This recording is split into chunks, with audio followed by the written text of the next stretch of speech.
Сәлем баршаңызға, сіздермен бірге дәметкен тоңазытқышта лаваш жатып қалған болса, онда тездетіп шайға осындай керемет штрудель дайындаңыз. Құрамында тек қана 5 ингредиент қолданатын боламыз.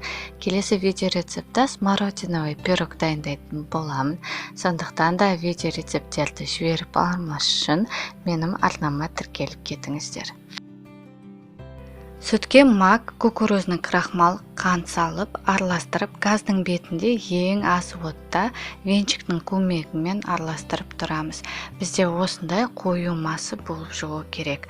Лавашымызды жайып, піскен салмамызды салып, рулет тәрізді қылып ораймыз.